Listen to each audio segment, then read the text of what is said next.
क्या राहुल गांधी डरपोक नेता हैं?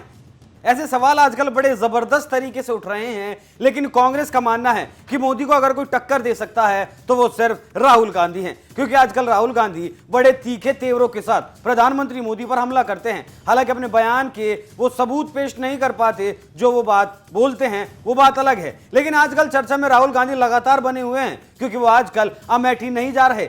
अमेठी तो छोड़िए, 80 सीटों वाले यूपी से राहुल लगातार किनारा कर रहे हैं, जिससे महागठजोड़ की पार्टियां अब घबराहट में हैं। और इसी घबराहट की वजह से क्या हो सकता है, आज उसी पर बात करेंगे।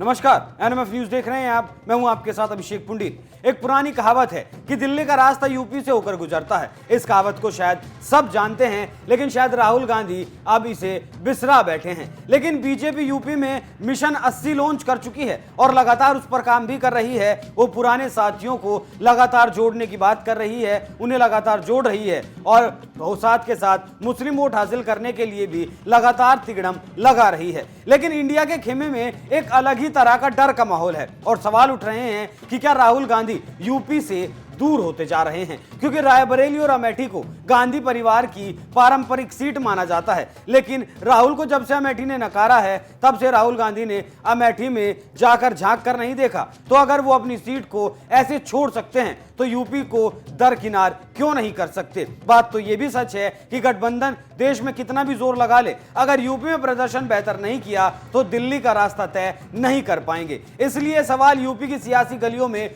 खूब जोर शोर से गूंज रहा है। तो चलिए इन सवालों के जवाब ढूंढते हैं। राहुल गांधी को जब मोदी सर ने मामले में सजा सुनाई गई तो वो हाईकोर्ट होते हुए सुप्रीम कोर्ट तक पहुंचे और आखिरकार सुप्रीम कोर्ट से उन्हें राहत दे दी गई। इस खुशी को वो जश्न में तब्दील करने के लिए फिलहाल वायनाड पहुंचे हैं। जाना भी जरूरी था, क्योंकि सुप्रीम कोर्ट ने कहा था कि जिस क्षेत्र से वो चुनकर आते हैं वहां के लोगों को इस फैसले से दिक्कत होगी। बात सही थी, लेकिन राहुल गांधी उन लोगों को कैसे भूल गए जिन्होंने लगातार 3 बार भारी मतों से जिताकर राहुल गांधी को संसद में भेजा। यहां एक बात पर और गौर करिए, 2014 में जब स्मृति ईरानी राहुल के सामने हार गई थी तो उन्होंने लगातार अमेठी जाना जारी रखा और अगले ही चुनाव में राहुल गांधी को पटकनी भी दी। लेकिन राहुल एक हार से बौखला गए और अमेठी से उनका मोह भंग हो गया। लेकिन राहुल को स्मृति से उलट काम करते हुए देखा जा रहा है। राहुल का यूपी प्रेम कमजोर पड़ रहा है और दक्षिण प्रेम लगातार बढ़ता जा रहा है। इसके पीछे भी कारण है और वो है भारत जोड़ो यात्रा। इस यात्रा ने राहुल गांधी को दक्षिण में पैर जमाने का मौका दिया है। इसका असर कर्नाटक विधानसभा चुनाव में दिखा भी है। ऐसे में राहुल गांधी केरल के वायनाड से एक बड़ा संदेश देने की कोशिश करते दिख रहे हैं। लेकिन क्या 19 की नाराजगी को राहुल ने अहम की लड़ाई बना लिया है? ये बड़ा सवाल है। राहुल गांधी गठबंधन की सबसे बड़ी पार्टी का हिस्सा हैं और वो चुनाव जीतना भी चाहते हैं। तो क्या 5 सीटें जीतने वाले अखिलेश यादव के भरोसे वो पूरी यूपी को छोड़ सकते हैं? कांग्रेस के खिलाफ यूपी की नाराजगी कोई नई बात नहीं है। 2019 से पहले भी राहुल को यूपी ने नकार दिया था। दरअसल 2017 के उत्तर प्रदेश विधानसभा चुनाव के दौरान राहुल गांधी ने अखिलेश यादव के साथ गठबंधन किया था। यूपी में 2 लड़कों की जोड़ी ने खाट के सहारे लखनऊ की सियासत पर काबिज होने की कोशिश की, भरपूर सपना देखा। उत्तर प्रदेश की जनता ने 2 लड़कों की जोड़ी को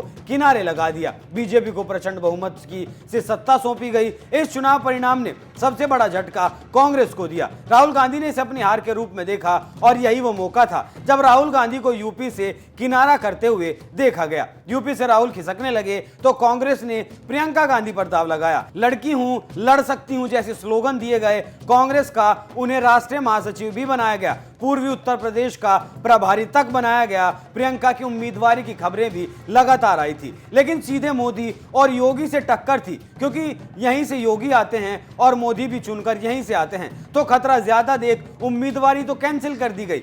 लेकिन मोदी योगी से टकराता हुआ प्रियंका गांधी को खूब दिखाया गया। हालांकि सफर की शुरुआत तो जरूर हुई, लेकिन मंजिल तक पहुंचते पहुंचते खाते में शून्य ही नजर आई। दूसरी तरफ राहुल गांधी ने 15 साल से में अमेठी में जो जड़ें जमाई थी वो भी उखड़ चुकी थी। लेकिन इज्जत बचाए रखने के लिए सेफर साइड के लिए केरल की वायनाड सीट से भी पर्चा दाखिल किया था। जहां गठबंधन मुस्लिम लीग के साथ था, जिसे राहुल गांधी सेक्युलर बताते हैं। वायनाड से चुनाव जीतकर राहुल संसद पहुंचे और अमेठी के साथ साथ यूपी को भी भुला दिया, क्योंकि 2022 के विधानसभा में राहुल एक बार अमेठी में दिखे जरूर थे चुनाव प्रचार के दौरान, उसके बाद से वो वहां दिखाई नहीं दिए। हाँ, बस भारत जोड़ो यात्रा के दौरान 75 में से 3 जिलों को जरूर छूकर निकले थे। लेकिन वायनाड के जरिए राहुल ने एक संदेश देने की जरूर कोशिश की कि अब यहां 24 का गणित भी समझिए। क्या होगा 2024 का गणित?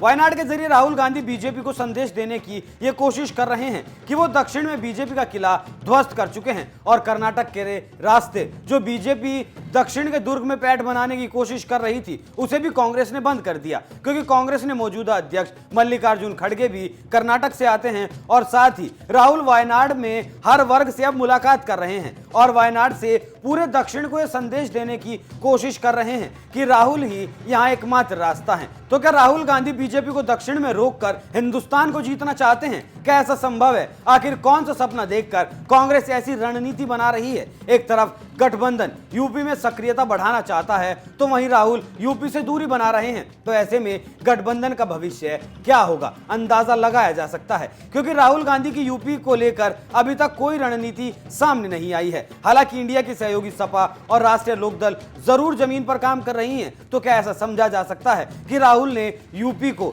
जयंत और अखिलेश के लिए छोड़ दिया है और जो सीट वो उन्हें देंगे वो उसी में खुश हैं? लेकिन लोकसभा चुनाव को हिसाब से इन दोनों पार्टियों का वजूद यूपी में क्या है वो भी समझना जरूरी है। लोकदल के पास मौजूदा वक्त में लोकसभा में कोई सांसद नहीं है। बात अगर सपा की करें तो 19 के चुनाव में उसके 5 सांसद जीते जरूर थे, लेकिन मौजूदा वक्त में 3 सांसद बचे हैं। और कांग्रेस का भी हाल यही है। कांग्रेस के पास सोनिया गांधी के रूप में एकमात्र सांसद है। तो किसके दम पर यूपी को जीतने की राहुल रणनीति बना रहे हैं, समझ से परे है। तो ऐसे में अगर एक बार ये सोच भी लिया जाए कि विपक्ष इकट्ठा होकर बीजेपी को यूपी में घेरेगा, लेकिन नीतीश कुमार, केजरीवाल, ममता बनर्जी, फारूक अब्दुल्ला, स्टालिन, किसी का यूपी में कोई वजूद नहीं है और जिन्हें वहां लड़ना भी नहीं है और जिन्हें वहां लड़ना है उनके सिर्फ 5 सांसद हैं, तो गठबंधन कैसे यूपी को राहुल के भरोसे छोड़ सकता है? और खुद वो यूपी में कुछ कर नहीं सकता, तो गठबंधन की नींव हिलना तो तय है। और यूपी में अगर